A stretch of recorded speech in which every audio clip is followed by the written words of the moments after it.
Thank you for joining me this afternoon, a little bit different venue, and I appreciate you coming out. We had a little bit more room here, so you weren't as crunched in together as you would be at my office at the Capitol. But thank you again for being here today. I was told this week that the nation is looking at Arkansas because I have on my desk another bill passed by the General Assembly that is a product of the cultural war in America. I don't shy away from the battle when it is necessary and defensible, but the most recent action of the General Assembly, while well-intended, is off course, and I must veto House Bill 1570. I have signed the veto of House Bill 1570 today. I have notified the sponsors as well as the leadership in the House and Senate as well. But I wanted today to explain a little bit of the reasoning. If House Bill 1570 becomes law, then we are creating new standards of legislative interference with physicians and parents as they deal with some of the most complex and sensitive matters involving young people. It is undisputed that the population of minors who struggle with gender incongruity or gender dysphoria is an extreme minority. But while they are a minority, they deserve the guiding hand of their parents and of the healthcare professionals that their family has chosen. House Bill 1570 would put the state as the definitive oracle of medical care, overriding parents, patients, and healthcare experts. While in some instances the state must act to protect life, the state should not presume to jump into the middle of every medical, human, and ethical issue. This would be and is a vast government overreach. House Bill 1570 is opposed by the leading Arkansas medical associations, and the concern expressed is that denying best medical care to transgender youth can lead to significant harm to the young person, from suicidal tendencies and social isolation to increased drug use. In Arkansas, gender reassignment surgery is not performed on anyone under age 18. If House Bill 1570 simply prohibited gender reassignment surgeries, then I would sign the bill. But the bill is overbroad, extreme, and does not grandfather those young people who are currently under hormone treatment. In other words, the young people who are currently under a doctor's care will be without treatment when this law goes into effect. That means they will be looking to the black market or go out of state if they can afford it to find the treatment that they want and need. This is not the right path to put them on.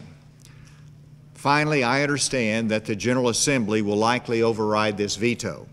House Bill 1570 had overwhelming support when it passed the first time, and as you know, it takes a simple majority to override the governor's veto in Arkansas.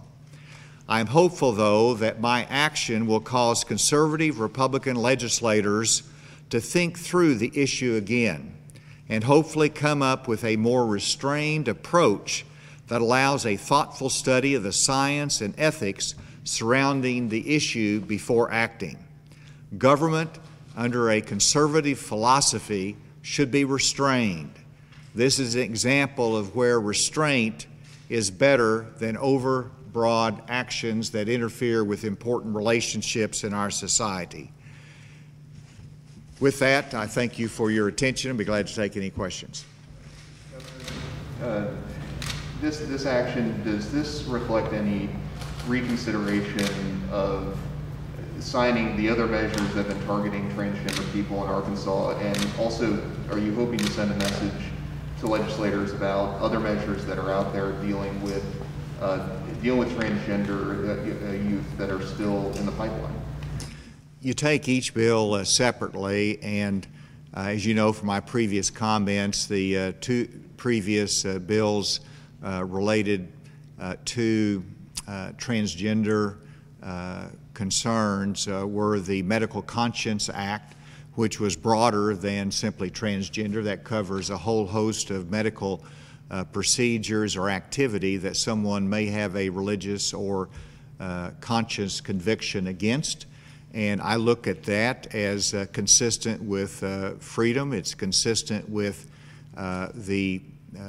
being able to decide in a non-emergent fashion as to the health care services that you want to provide.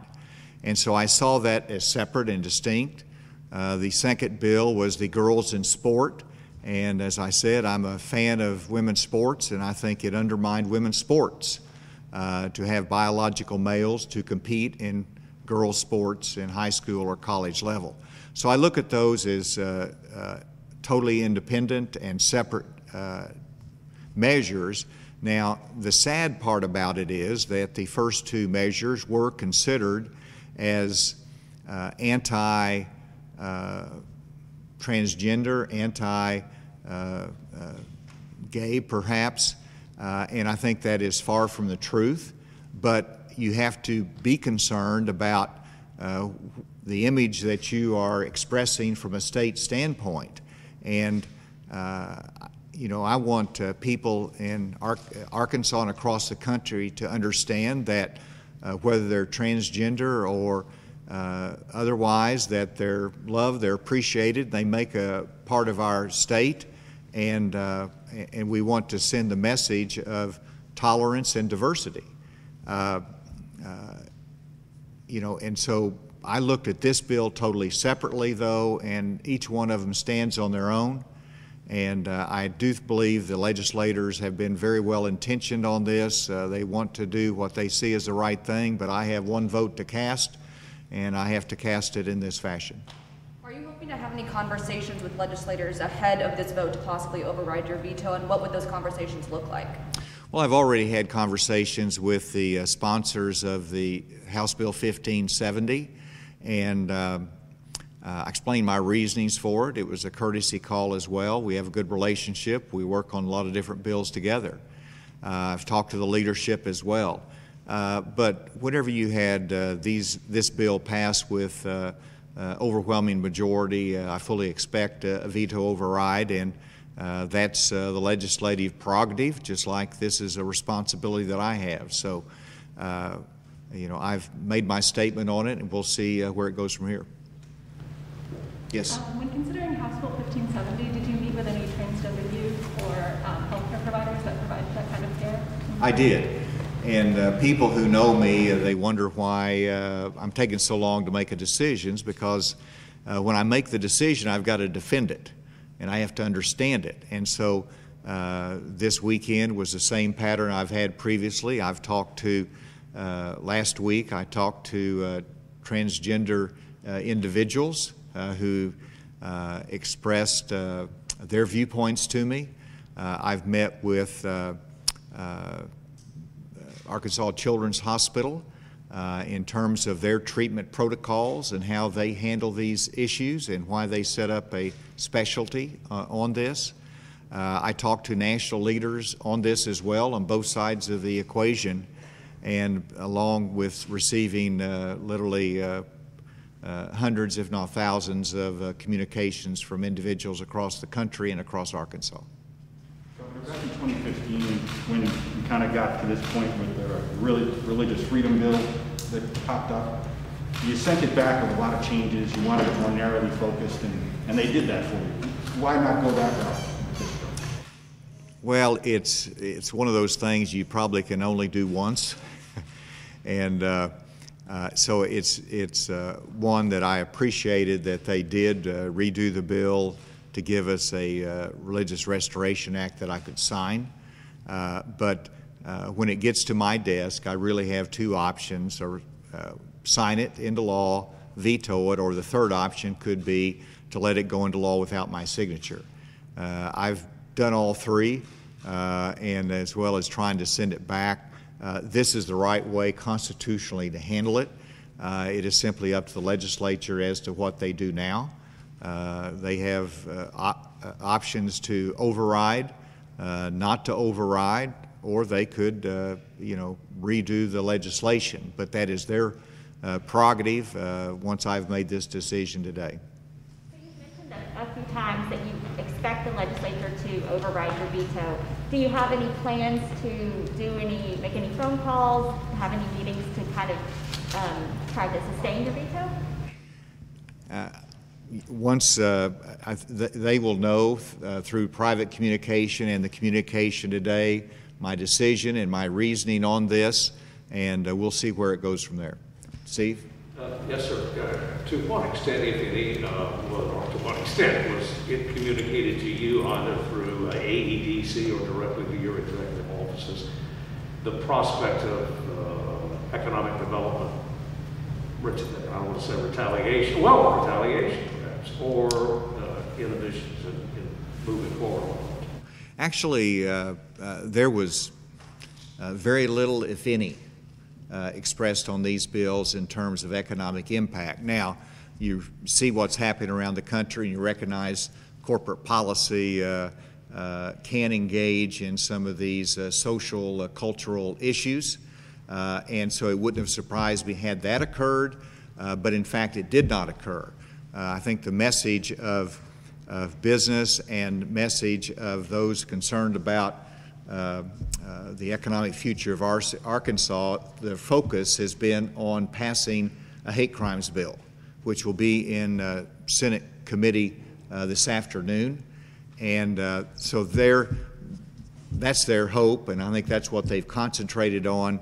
I have not had a great deal of communications on the business side on this particular issue. Topic of that hate crime legislation, this is the second hate crime bill that's proposed, kind of an alternative. You had previously said that you do support the first one. What are your thoughts on the second one that is hitting committee today? I support it. This is legislatively driven. Speaker Shepard and Senate Pro Tem Hickey have worked hard on it. They wanted to get a bill passed, and they thought this was the best vehicle to do it. And I'm very appreciative of how hard they've worked on it. I hope the Senate Judiciary Committee passes it out. You know, this is one of those things that I have a high regard for the legislative process, and while the original bill was probably the strongest, this one does move the ball forward, accomplishes a great deal in terms of protecting any group that might be targeted because of who they are. That is success under any definition. As the Speaker has said, the penalties are more severe, the breadth is more clear, and so I hope that they pass that today. The only thing's missing is a strict itemization. This is unique. It's an Arkansas solution, and you know, if it passes, we'll see what the outcome is, but I think it will be positive. In your discussions with people on this bill today, did you have any of those conversations about the likelihood of this being overridden and kind of what to do from there? No, you know, I looked at this bill as a matter of where do I want my voice to be? What is my position on this, and what should reflect the position of Arkansas on it? And how can I express the right balance between, you know, what people might perceive as their values versus the broader values that might be in different families and in different communities, and the struggle that young people have.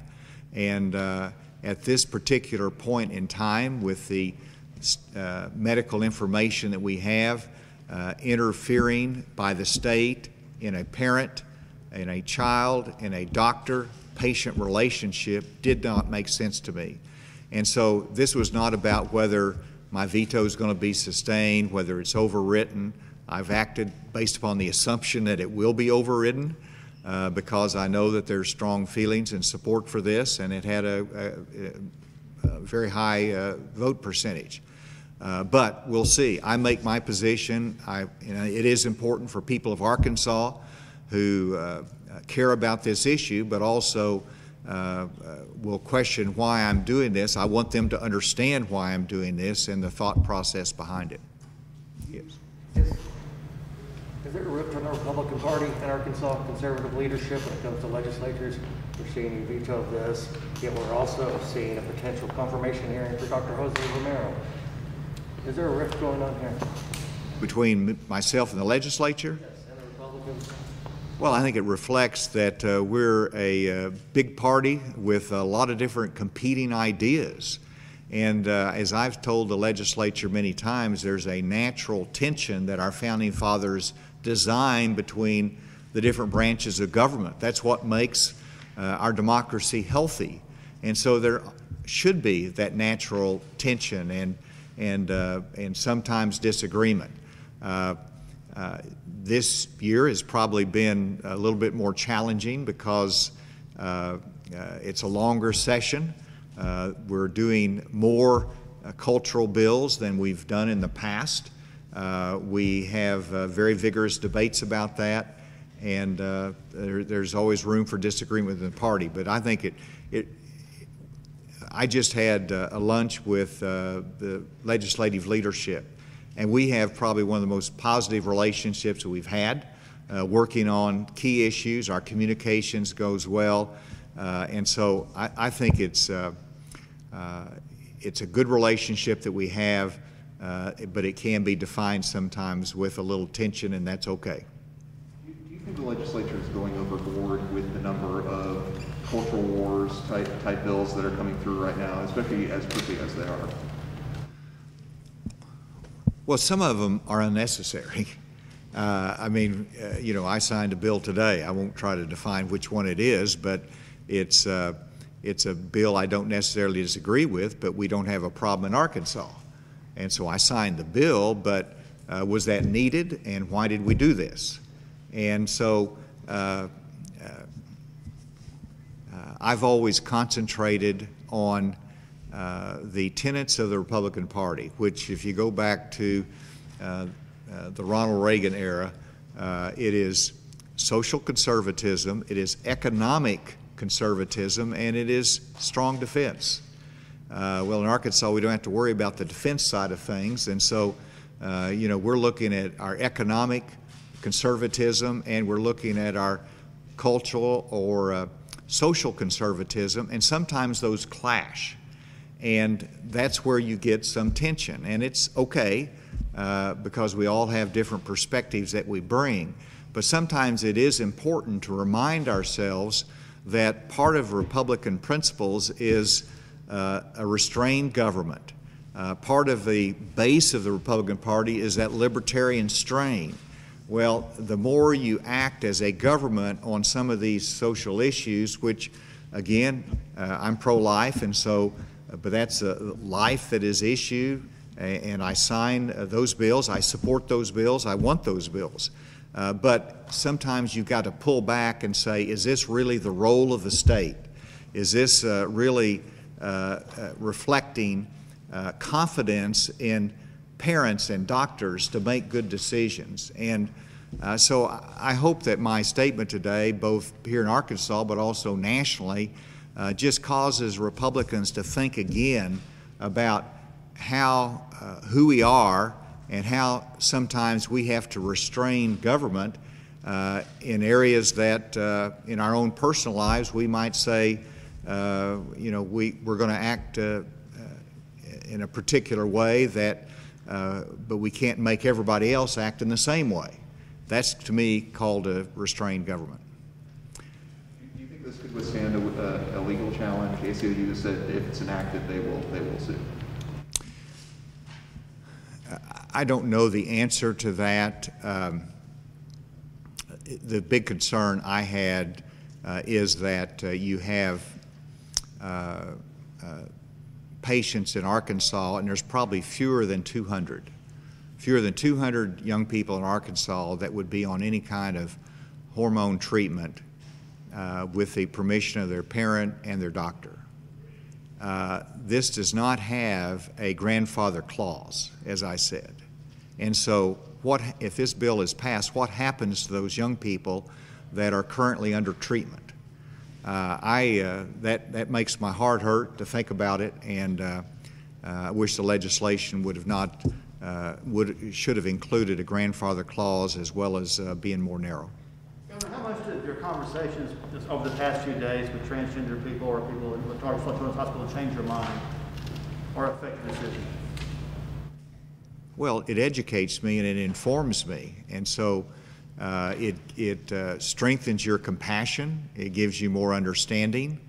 But at the same time, those that I spoke on the other side of the equation also informed me, and I understood their sincerity. And that's what makes these kind of things a tough decision, because both sides of this issue are well-meaning, looking after the good of our society in their own way. And so I wouldn't want to say one side informed me the most. Both sides informed me, and I had to make a judgment.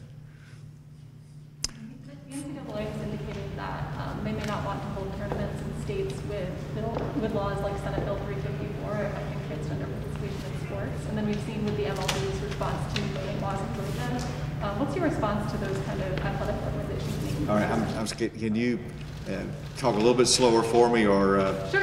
take off your mask if you could? Trying to project. So the NCAA has indicated that they may not want to hold tournaments in states with laws like Senate Bill 354, and then we've seen the MLB's response to new voting laws in Georgia. What's your kind of response to those athletic organizations' decisions, and is it something you're taking into account? I think they're not making good judgments. I actually spoke to a leader of the Georgia House of Representatives today on a separate matter in my position as Vice Chair of the National Governors Association. So we got into, obviously, the voting bill. Sorry, my apologies directly to you. Why don't you help me out there?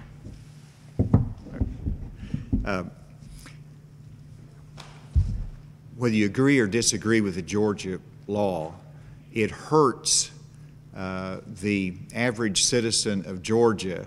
It hurts the baseball fans. It hurts the baseball vendors and the hospitality industry whenever large corporations make decisions on social policy, and I struggle with that. So I'm not very pleased with Major League Baseball's decision. I don't think it's beneficial to the sport, or beneficial even to those in Georgia that they're trying to influence. I heard the mayor of Atlanta talk, and she might be opposed to the voting bill that was passed, but she sure doesn't like the fact that her city and her state is being hurt by this. And so in terms of that influence on me, I try to make my decisions based upon other factors, but I also recognize the image of Arkansas is important, and that we have a growing economy.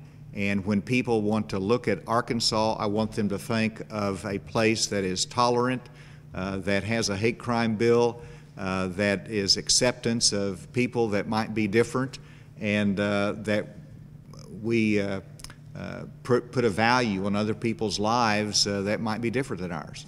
I want that image of Arkansas. So image is also always important for a governor, and the impression people have of our state, and so that is a factor, even though I don't make it simply on economic decisions. Final question.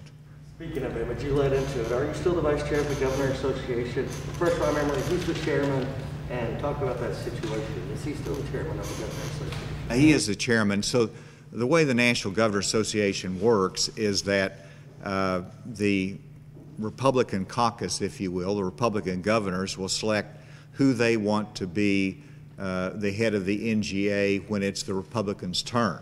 Right now it's the Democratic turn, and so the Democrats chose Andrew Cuomo to be their nominee for vice chair, and then became chair. And so even if Andrew Cuomo stepped aside, it's the Democrats' chance to fill that position. And so it's really a separate issue. I'm not going to be chair until August, and under any circumstances. So I'm happy with that. I'll bide my time. Thank you all. I know this was a narrow news conference, but I thought it was important, and appreciate you all coming out today. Thank you.